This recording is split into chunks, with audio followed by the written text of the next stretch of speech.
Great.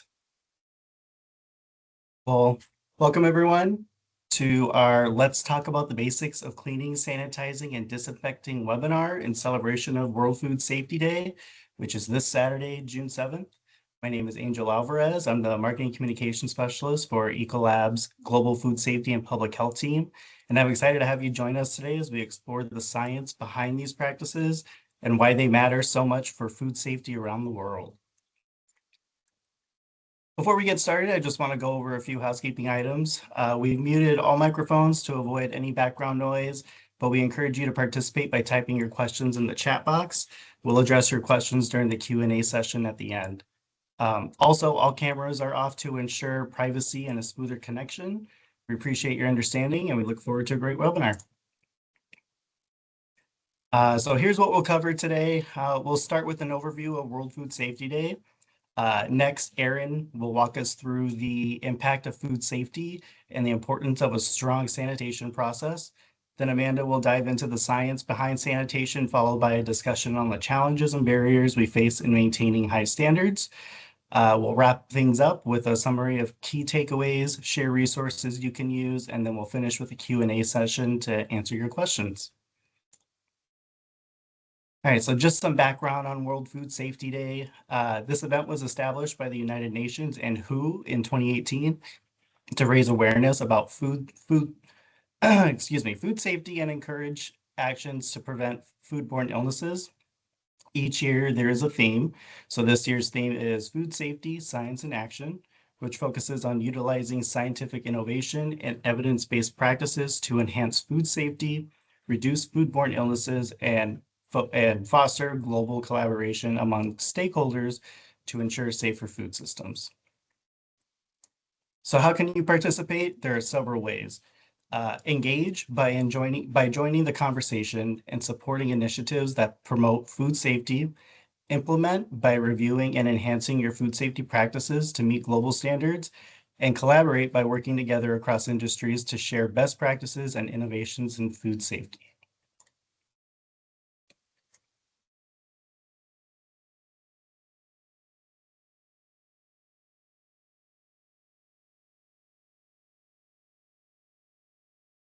All right, so let me introduce the two experts joining us today.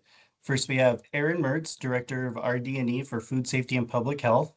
Erin brings over 20 years of experience in microbiology and regulated product development. She's HACCP certified, a preventative controls qualified individual, and a trusted advisor on food safety trends and innovation. We also have Amanda Bakken, a staff scientist and hygiene expert. Amanda focuses on cleaning formulations, product regulations, and quality processes. She's contributed to several patents and frequently speaks on sanitation, environmental hygiene, and outbreak recovery. We're excited to have both Erin and Amanda here to share their insights and guide us through today's discussion. Now I'll hand it over to Erin to begin.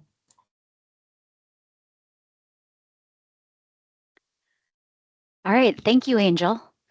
World Food Safety Day is about the role science plays in food safety and enabling informed decision-making. Part of that informed decision-making is understanding the risks present in a food facility and how those risks can be transferred to customers.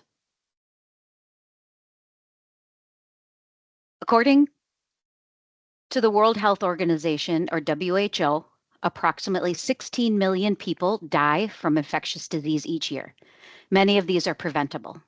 These illnesses could be respiratory, gastrointestinal, or localized infections, and the numbers include the 1,400 known species of human pathogens. Because we cannot control the health and susceptibility of the people around us, understanding the routes of transmission is important in controlling these pathogens. The most common routes of transmission are water, air, food, people, and pests. Microbes don't have legs to get up and move around on their own, so understanding how they move is the key to preventing transmission. The WHO and other country agencies track about 31 foodborne pathogens, and these include norovirus, Escherichia coli, Salmonella, and Listeria monocytogenes. Globally, the WHO has embarked on a project to better report global estimates of disease through the Foodborne Disease Burden Epidemiology Reference Group. Say that two times fast. The estimates you see today were published in December of 2015. These numbers represent a shift down from earlier estimates, which were 1 billion foodborne illnesses and over 1 million deaths. The 2015 numbers are considered to be more accurate and calculate only the foodborne contaminants, not the waterborne contaminants like previous estimates. We're excited because these numbers are supposed to be updated again at the end of this year. It'll be interesting to see how things have changed. The estimated 600 million cases of foodborne illness globally suggests that 1 in 10 people in the world get sick from food each year.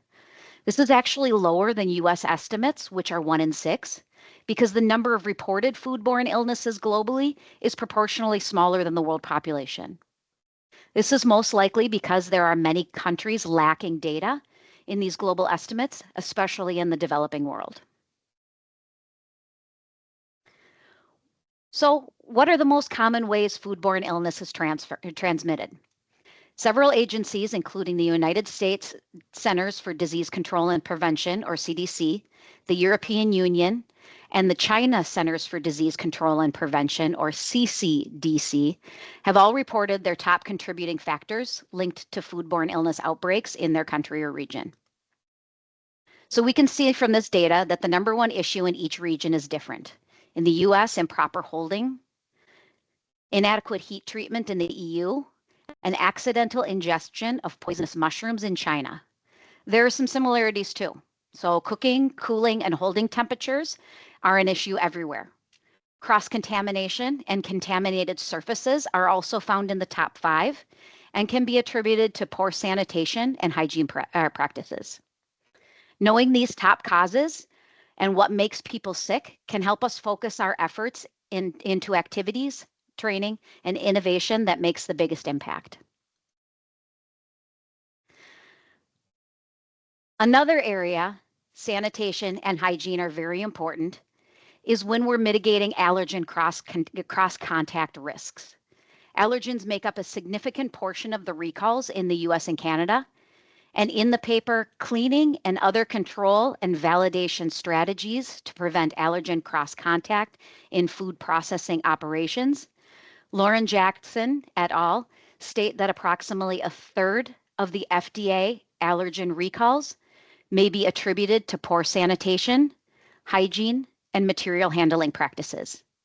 This paper also goes on to say that about 25% of FDA-inspected facilities that use allergens were likely to produce products contaminated with allergens due to the possibility of cross-contact. A focus on cleaning when doing allergen changeovers or when making dishes containing allergens is very important. Cleaning allergens is the primary source of removal because you can't sanitize allergens away. When cleaning allergens, there are many factors to consider. A few important ones are the type of allergen being cleaned. Not all allergen proteins are removed easily. Understand the makeup of the food surrounding the allergies.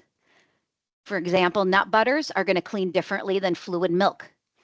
Be sure your equipment and surfaces are easily cleanable. This also includes the materials that the equipment are made from. Hygienic design is very important, not only for efficient cleaning, but also for a thorough clean, which is what you need for allergen mitigation. Finally, if you have the option of optimizing scheduling or using dedicated equipment for allergens, this can help minimize cleaning and reduce your cross-contact risks. So what does this all mean? First, when we look at the top causes of foodborne illness across the globe, outside of China, they're all microbial pathogens that can be spread by environmental surfaces and employees not practicing good hygiene. This is especially true for allergen control and cross-contact mitigation. Thinking back to foodborne outbreak, or to the foodborne outbreak contributing factors slide, contaminated and soiled surfaces were in the top 5 for all 3 countries or regions we talked about. This highlights the importance of good and effective sanitation, to control cross-contamination and cross-contact risks. We know effective cleaning is important, and the theme of World Food Safety Day is science in action. So how do we tie these two things together? Well, cleaning is much more than putting some soap on a surface and calling it a day. It truly is a science. And this science is the same all across the supply chain and around the world. So you don't get the full picture if you don't start with the basics. Why do we clean? Why do we care about cleaning?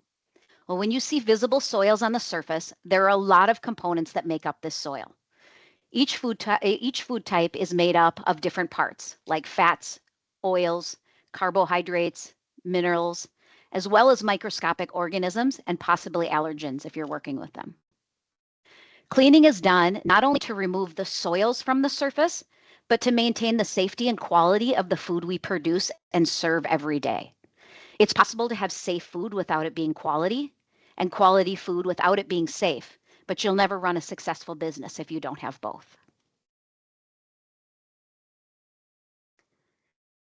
Now we know why we clean. Let's discuss the steps that go into an effective clean. The first step is time. Time can be the time between cleanings or the time soils have had on the surface before cleaning. Both of these can impact how difficult soils are to remove, but when it comes to the factors of cleaning, we generally refer to time as the time the cleaning product has in contact with the soil. The second step is temperature.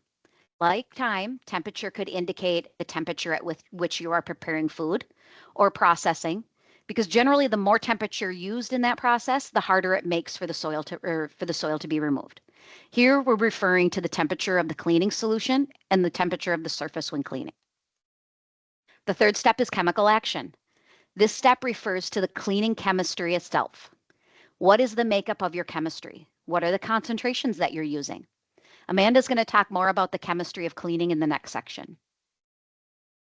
When you have the correct concentration and temperature and have sufficient time for the chemistry to work on the soil, the fourth step, mechanical action, is much more effective, and it's much easier for employees, and it's much easier on equipment because that soil is a lot easier to remove. These 4 steps make up the basic 4x4 of cleaning. So all these steps are combined to make up your overall procedure. This is your cleaning protocol or sanitation standard operating procedure or SSOP. The way the cleaning process is put together and implemented is just as important as your basic 4x4, which is why we added it for this discussion today. So when thinking about cleaning, you should also take into consideration the surface you are cleaning. Is it a food contact surface? So there will be direct contact with open food or ingredients. Or will it be a non-food contact surface where it could come in contact with packaged food or ingredients, but never have open food products on it?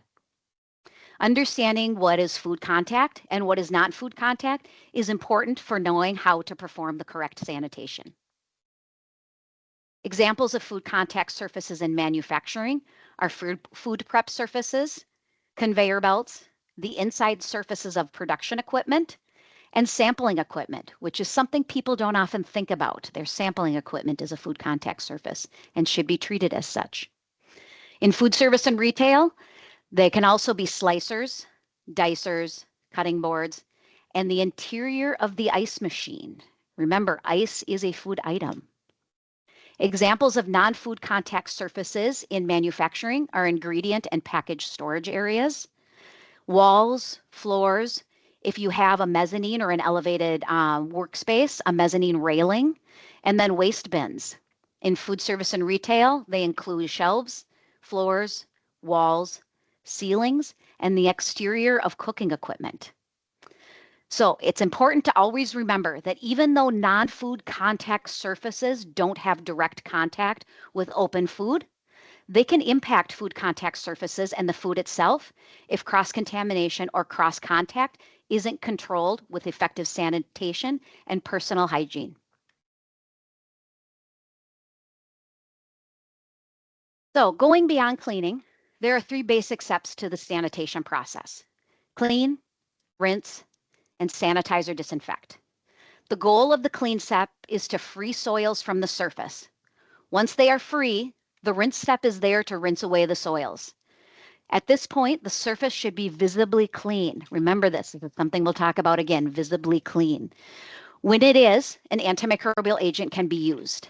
This will differ based on the country you're in and what your local regulations mandate.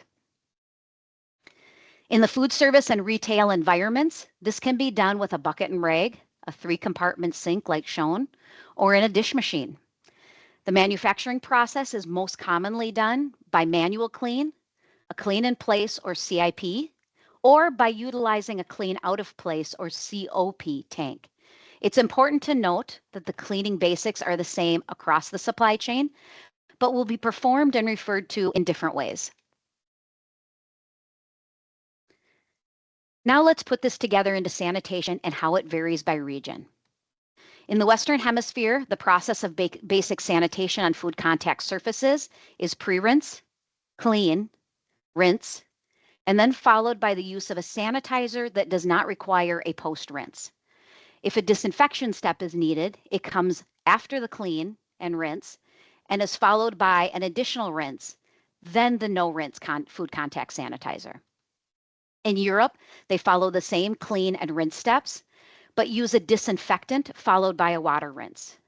China also disinfects food contact surfaces, but a water rinse is only one of the approved ways to reduce the residual amount of chemistry on the surface. Non-food contact surfaces are generally easier, and I say generally, I use it loosely, but they're generally easier and the same in most areas of the world.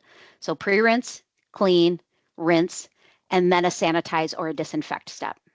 Some countries like Brazil, Argentina, Peru, Colombia, and Mexico require a post-rinse if you don't have prior approval from your local agency.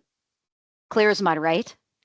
So I apologize in advance if I misspoke. This isn't easy. Whether you sanitize or disinfect, the focus in most areas and in most regulations is on that antimicrobial step. We recommend following whatever the requirement is in your area.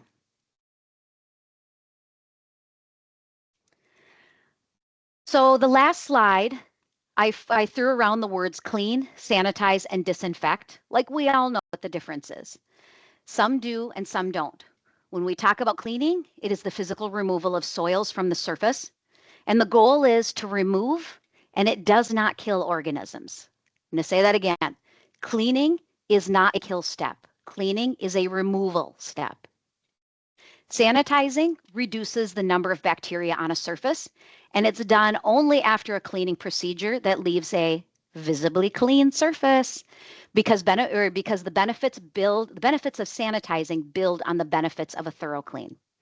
For those of you who know Neil Bogart, his favorite saying is, "You can't sanitize dirt," and he's 100% correct.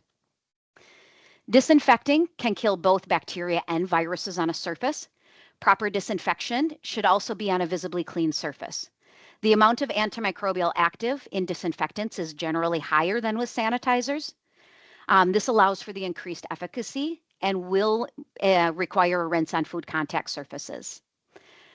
I have on the bottom of this slide highlighted that sanitizers and disinfectants in the US are regulated by the EPA. This statement could actually be transferred all around the world. It is important to note that all sanitizers and disinfectants are not created equally. No matter where you are around the globe, always read the product label for organism kill claims and proper use criteria.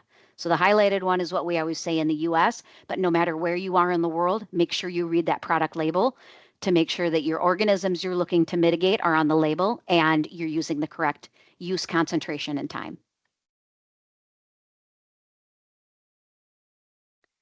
So let's talk really quickly about validation and verification. Like sanitizing and disinfection, some of you may be familiar with terms and some this may be new. In food manufacturing, validation is common for some hazard mitigation activities. It's recommended because it is the scientific proof that your sanitation activities are effective to control an identified hazard. Many of these hazards are biological or allergen related. Even if it isn't required, it's a good practice to know if the method you're putting in place works for the hazard that you're trying to control. Verification is a more common practice and is the proof that your sanitation activities are being performed in the way they were designed and are effective. This is the act of verifying effective cleaning and should be done in every food facility, regardless of where you are in the supply chain, and after every clean. Verification activities should also include visual confirmation of clean. There it is again, visual confirmation clean. If a surface isn't visually clean, it can't be microbiologically clean. Visual confirmation can then be followed up with activities like ATP, microbiological swabbing, or allergen swabbing. Be sure you understand what your requirements are and what verification activities best suit your facility. One size does not fit all. All right, now I'm going to pass it over to Amanda to talk about the science of cleaning.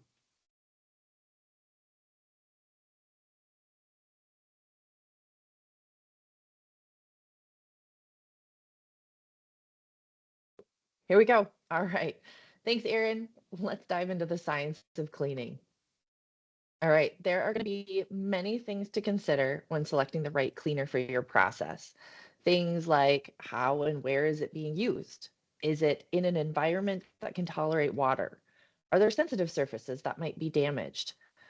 Any regulations or sustainability goals you're trying to meet? And possibly most importantly, can it actually remove the soil that you're targeting?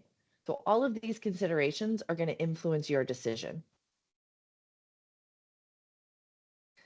Now, a soil can show up in many forms, and we're going to cover some common ones in a few minutes. In general, though, soils can be bucketed into two categories, visible and invisible. So visible soils are the ones that most people think of. They're food soils, dirt, fingerprints, oils, you name it, right? They are best tackled by a cleaner. The invisible soils are microscopic. These are the bacteria and viruses that can cause things like illness or create other challenges in your operation, such as odors or spoilage. Cleaners are not designed to remove these, but they do prepare the surface for that sanitizer or disinfectant to work properly. As Erin mentioned, these two types of solutions work together in that same sanitation process to deliver your best outcomes. Now, the most common types of soils encountered across the food supply chain are either from the food itself contacting various surfaces or possibly from the water being used in the process. Now, this is certainly not an exhaustive list, and there's certainly going to be others that you will encounter depending on your operation, but this should cover some of the main ones. Fats and oils have a relatively simple molecular structure, but even though they're not water soluble, they are fairly easy to remove with the right type of chemistry. Similarly, carbohydrates also tend to have simple structures. Now, these can be found in anything from grains, rice, and pasta to fruits, starchy vegetables, or sugars. They're more likely to be water soluble and also tend to be easier to remove. Proteins are the most complex molecule we have shown here, with generally large kind of twisting structures. That can make it more challenging to find the right chemistry to consistently move them. Minerals are an interesting soil. They are fairly simple in structure, but they most commonly deposit through interactions with water, and they can show up as water hardness or lime scale. Now, the minerals in hard water are not compatible with every cleaner on the market. So if you do have hard water challenges, it's important to find a chemistry that's going to be robust to those conditions.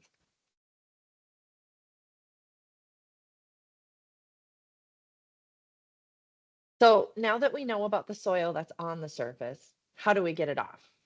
As a chemist, if I'm formulating a new cleaner, there's many mechanisms I can use to release that soil from the surface. Dissolving it is a pretty straightforward approach.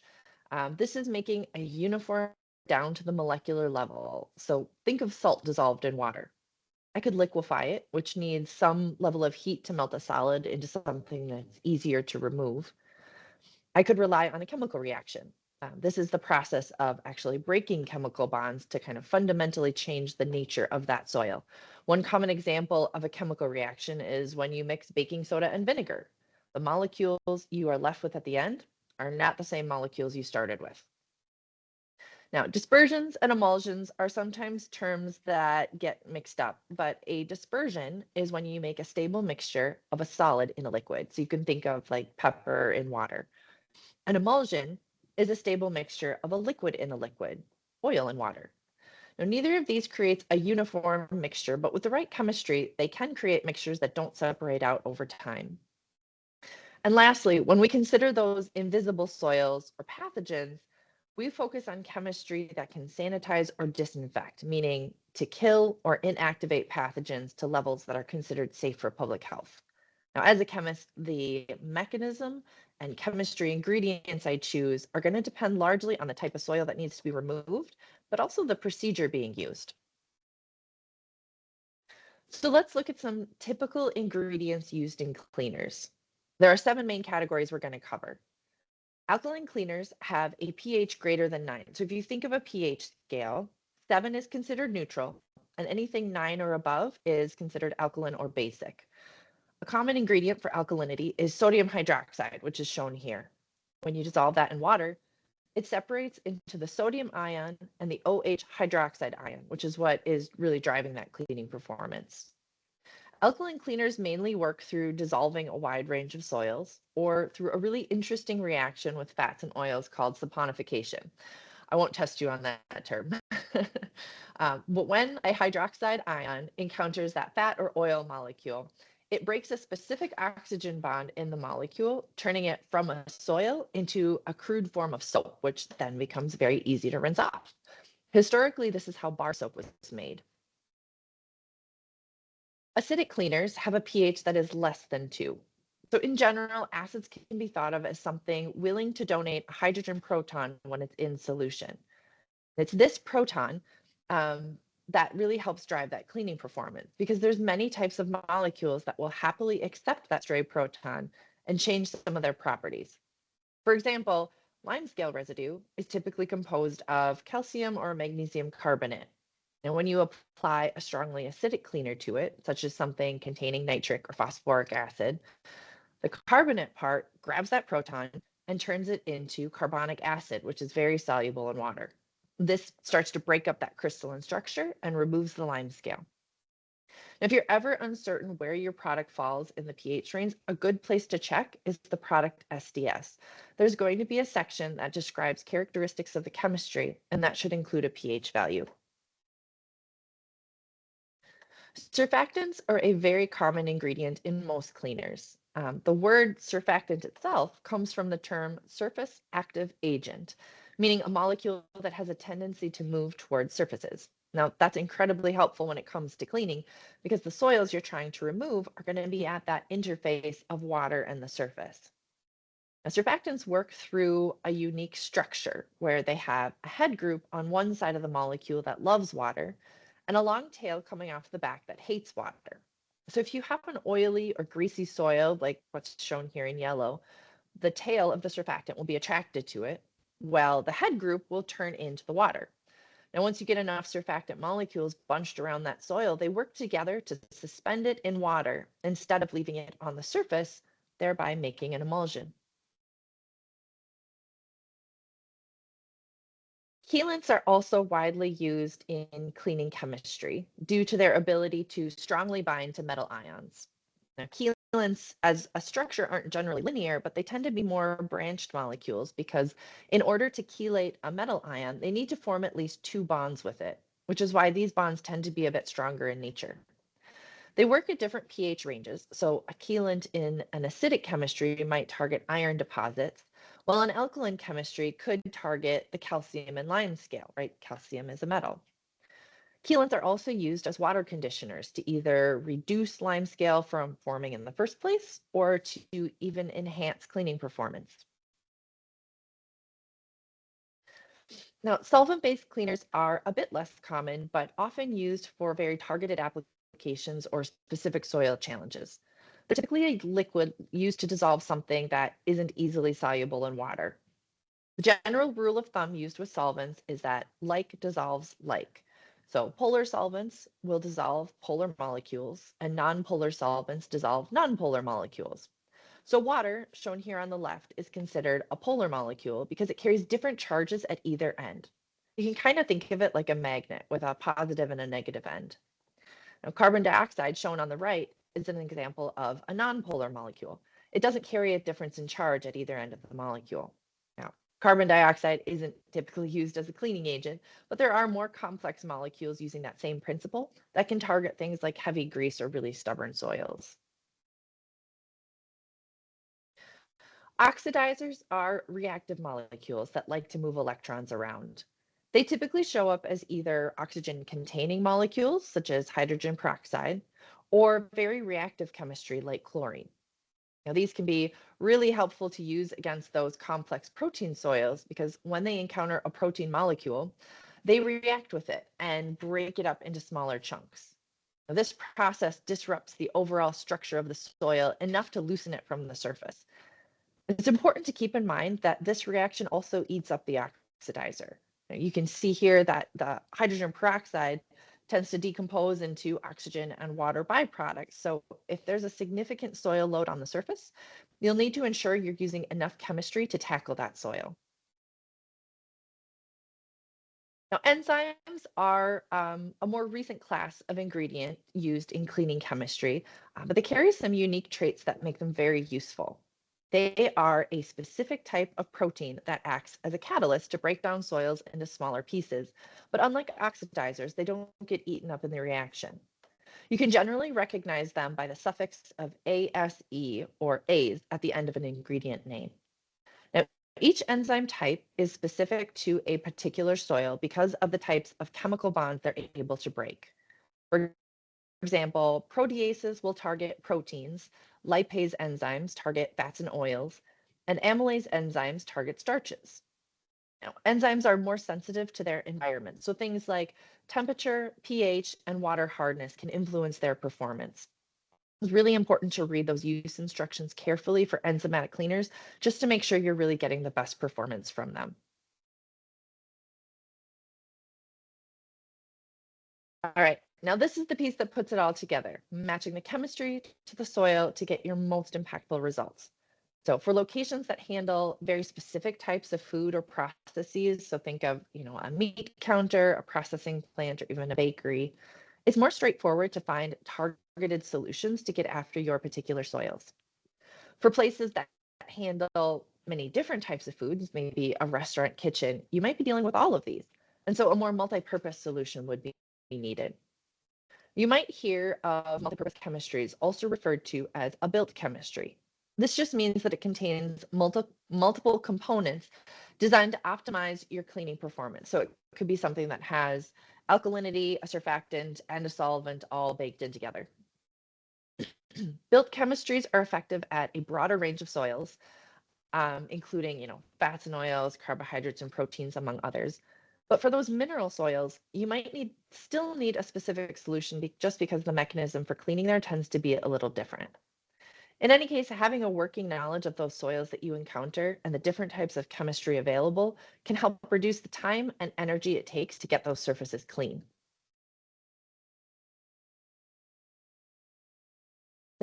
Now, getting that cleaning step right is a critical step towards ensuring that your sanitizer or disinfectant is able to function properly. So while we won't do a deep dive on sanitizers or disinfectants today, I did want to touch on the chemistry here. With antimicrobials, it's the active ingredient that drives your kill performance. So selecting one that fits your operation can really help reduce the risk of outbreaks. Each product will have the active ingredient listed on the front panel of the product label, so check there if you're unsure what you have. Now, the top two actives shown are probably the most broadly known. Chlorine can show up in many forms, including, bleach, hypochlorous acid, or some products that might be marketed as electrolyzed water. Now, as an active, chlorine has a huge range of activity that's dependent on concentration. It can be used in very low levels as a no-rinse sanitizer or very high levels to achieve sporicidal claims. It does, however, tend to be an unstable active. So if you recall what I said about oxidizers being consumed by reactions with soil, chlorine is inactivated by many common soils, and it also has a short shelf life. So that can increase the risk of using products below the concentration required to kill pathogens. Now, quats or quaternary ammonium chloride compounds are much more stable, but they do have a risk for the active to potentially bind to a cleaning cloth that gets used with them, which would reduce the amount of available quat to target those pathogens. Peroxides have a good ability to leave minimal residue behind, which is a big plus in many manufacturing processes, but they might require higher concentrations to achieve similar results. Peracids, on the other hand, require lower concentrations for performance, but can often come with a strong odor profile and may have some incompatibilities with surfaces. Acid anionic systems are products that combine a low pH with an anionic surfactant for kill performance, with lactic acid and dodecylbenzene sulfonic acid being a few examples. These products have a bonus of also being good cleaners in addition to being antimicrobials, but because of that low pH, they're not always compatible with sensitive surfaces. The last category I'm going to touch on today are alcohols, such as ethanol or isopropyl alcohol. Now, like peroxides, they're low residue, but they're also uniquely suited to environments that require low moisture. The downside of this class is that they are flammable and so require special handling and are usually only available as ready-to-use products, which can increase their cost. Just like with cleaners, you might find antimicrobials that contain several types of actives, such as quat alcohols or peroxides and peracids together. Now, this is often to cover a broader range of pathogens, but whatever you end up using, just make sure to review the list of kill claims to ensure that it covers the pathogens of most or operation. And make sure that you've taken steps to mitigate the disadvantages of the active through your procedures. For example, right, chlorine products require really strict adherence to those cleaning procedures to remove soils and to the shelf life to prevent inactivation of the active. And with quats, you might require a slightly higher concentration if you're using it with, cotton-based cleaning cloths. Now, one question we hear periodically is, how often should I clean? The answer isn't as straightforward as you might think. The standard frequency of cleaning in a food handling operation is generally determined first by regulation and then by specific risk. Each facility and location might be different, using different equipment or set up in a different way. And so it might change from spot to spot. Now, in addition, those risk factors may change over the course of a month or a year. If there is an increase in infection risk in your market or a particular process you run that involves a heavier soil load, increasing your sanitation frequency is a good step to take. Now, with restaurants and retail in particular, it's also helpful to keep foot traffic in mind. Increased foot traffic on things like weekends and holidays just means higher soil loads and potentially more exposure risk to your customers. All right, so far we've covered why we clean, how we clean, and the types of chemistries we use to clean. So you now have the perfect process. What could possibly go wrong? I have no doubt that everyone here has experienced at least 2, if not 3 of these barriers to effective sanitation. Whether it's tools that don't do the job, being strapped for time or for people, or having to constantly deal with onboarding because of high staff turnover rates, we've all encountered pressure to cut corners or to just make sure it's good enough, right? Now, no one is going to be perfect every time, but if you can maintain a mindset of continuous improvement, you will always be moving in the right direction. So let's take a look at these challenges in more detail.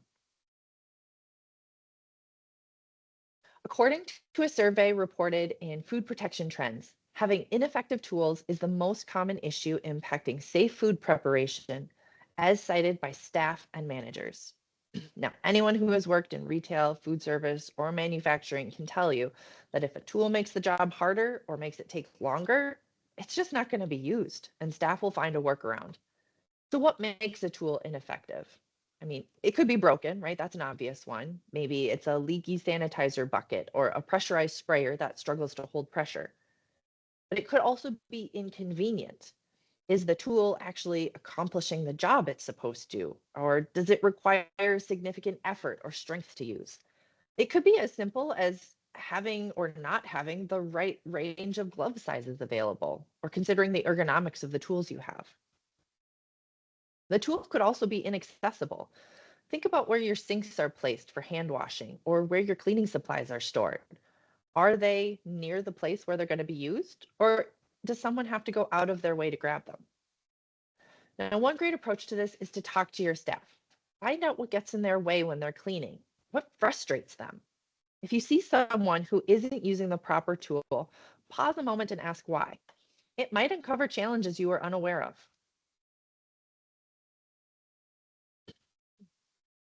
Time pressure was the second most cited issue impacting safe food preparation by staff and managers, and it makes sense, right?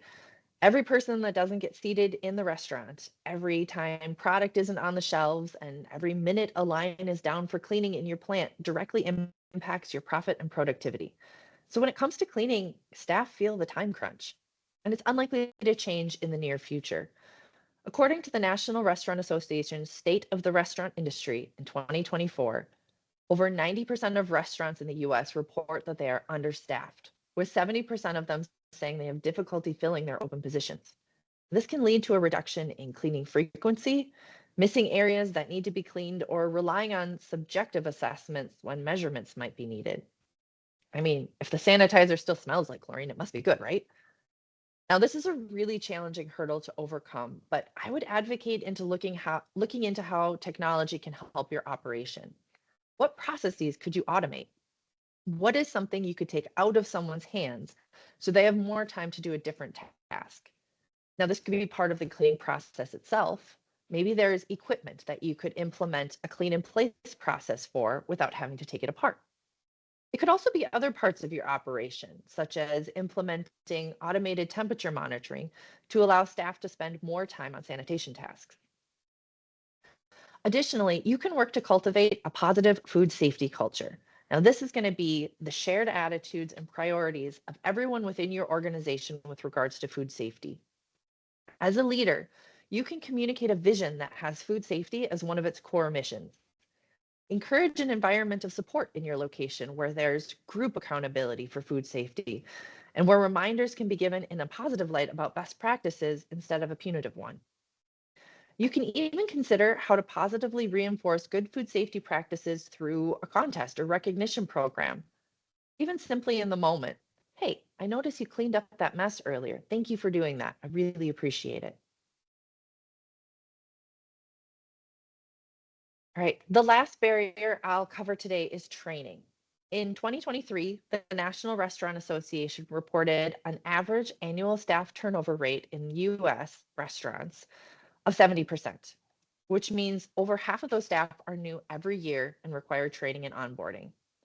In addition, fast changes in the industry, including changes in how food is delivered, evolving foot traffic patterns, and changing automation mean how sanitation gets done is also changing at a rapid pace. That cycle of constantly onboarding and training new staff can be a drain on all employees, but the cost of not investing the time to train staff on not just what they need to do, but why it's important can be even more costly through the increased risk of outbreaks or audit violations. Improper training on sanitation can impact everything from correct product selection to the right cleaning frequency to even just the specific surfaces that need to be cleaned. Now, training can show up in many forms. It can be in person, a written document, a procedure card posted on a wall, or even a short video showing the process. Whichever you choose, find the format that works best for your staff. And don't let it stop with onboarding. Find ways you can work it into your routine. Maybe there's a monthly staff meeting where you could review bite-sized topics to help keep things fresh. And you don't have to build this from scratch. Work with your corporate office, your sanitation person, or with a vendor partner for resources you can use. Building up your teams with consistent, ongoing training helps build your food safety culture and is going to make your staff more effective overall. Now, we've covered a lot of info today, so I'm going to pass it back to Erin to review our main points. Thanks, Amanda. Let's do a quick review of what we've talked about today and give you a few things to think about in your food facility. Amanda just reviewed this. There's a lot of barriers out there to effective cleaning. She touched on a few of the most important, including giving employees the best tools to get the job done. This can include ergonomic tools, replacing broken tools, and accessibility to the equipment for cleaning or hand washing. Pressure to get things done quickly is always a factor, no matter what industry you're in. Labor shortages don't help and cause short staffing, inexperienced employees, and poor outcomes. Look at things like technology. creating a food safety culture, and using positive reinforcement to keep employees doing the right thing the first time. Another very important way to help overcome these challenges is using the right cleaner for the right soils and the right tool for the job. Knowing your most common soils and matching the chemistry to the soil, such as an alkaline or an acid cleaner, or a built cleaner with a solvent or a chelate. It's important to making cleaning easy on your employees. Amanda very effectively demonstrated that cleaning isn't just putting soap on a surface. There's a lot of science that goes into proper cleaning and easy cleaning. Finally, cleaning is a critical component to food safety.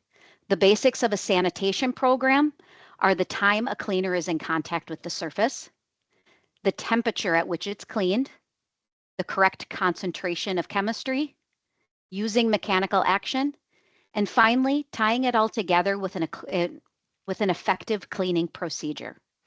When the cleaning has been done and the surface is visually clean, choose the right antimicrobial for your application is the final step. So as we've learned, there is a science to cleaning, and it can be complex. All right, the first step is simplifying sanitation and selecting the right cleaner for the job. What are your soils? What are soils commonly found in your facility? Are you frying and have a lot of oily soils? Are you using ovens or smokers and have a lot of baked on polymerized soils? Most food operations will have a mix of soils, and using a multi-use or built product will help clean a wide array of these soils.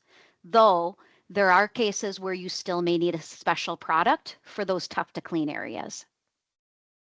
Another thing to consider is any changes that are being made to your recipes, new suppliers coming into your facility, or changes in equipment that may need a modification to the current cleaning protocol. A really good example of this is when a recipe change happens. A new ingredient can be introduced, and the makeup of that soil can differ, right? Think of full fat versus a non-fat recipe, right? It's formulated to look the same, to maybe have the same mouthfeel, or react the same, but it's going to have very different components in it, full fat versus non-fat. So did we introduce or remove an allergen in those cleanings? That can impact your cleaning. So thinking through these implications of these simple changes or complex changes, they can help you anticipate potential issues that you might find in your sanitation. Even simple changes can cause big problems. Understand the equipment and the surface types in your facility and how they need to be cleaned. Are your current products and procedures effective? Look back at cleaning records and see if there's any areas that take longer to clean than they should or need to be re-cleaned often. These are areas that could be improved upon. And trust me, when it comes to sanitation, there's always improvements that can be made. Also, are there limitations in your facility that you need to account for? Do you have adequate drains to use water during cleaning, or do you have to perform a dry or low moisture cleaning? That's a whole nother topic that we didn't touch on today. Are you cleaning when customers are in your facility?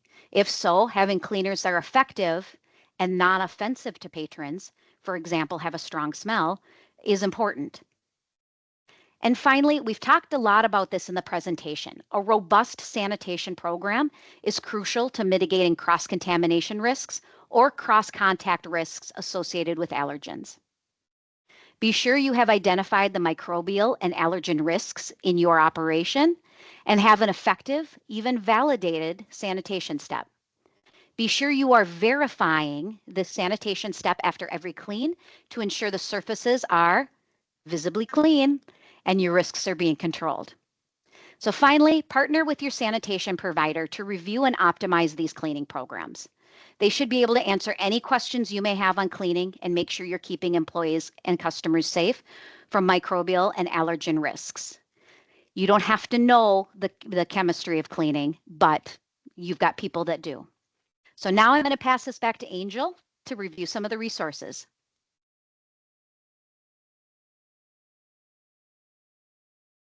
Thanks, Erin. So before we wrap up, I want to highlight a few resources that are available to you.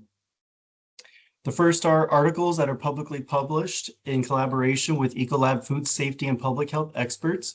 The first article on the left, titled Sanitizers and Disinfectants, a Retail Food and Food Service Perspective, highlights why understanding the distinction between sanitizers and disinfectants is essential for food safety professionals.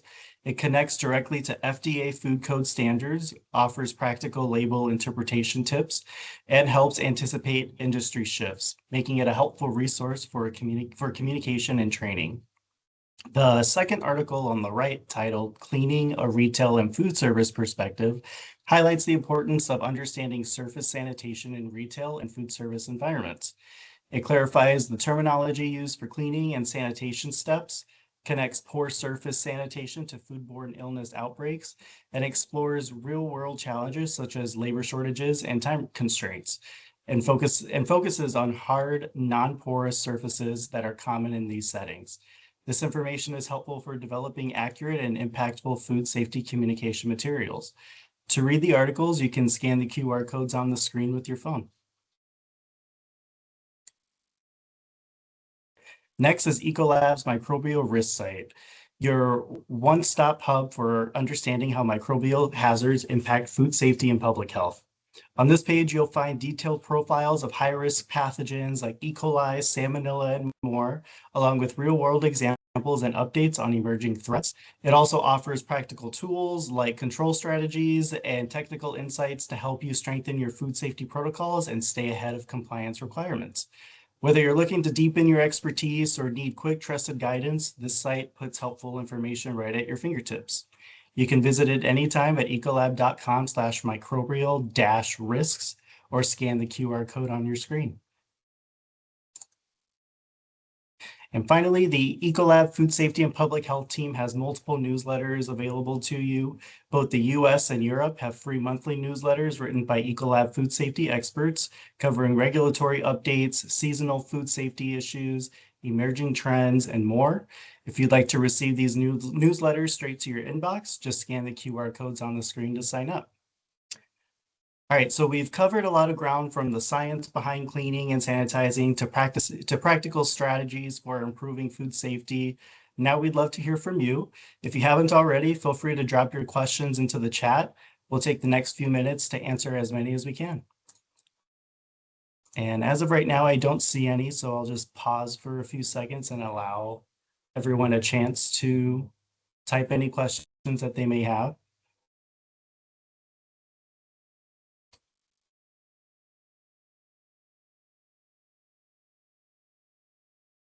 If not, that's okay.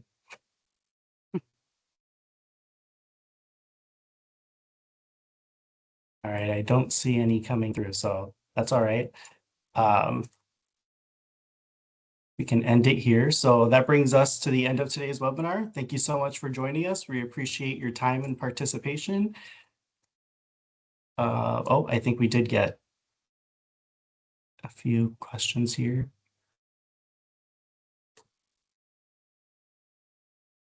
Okay, so regarding the link, so keep an eye on your inbox. We'll be sending a follow-up email in the coming weeks with a recording of today's session, and the links to the resources we covered will be included in on that. So with that, we'll include today's webinar. Thanks again and have a great day. Thank you, everybody.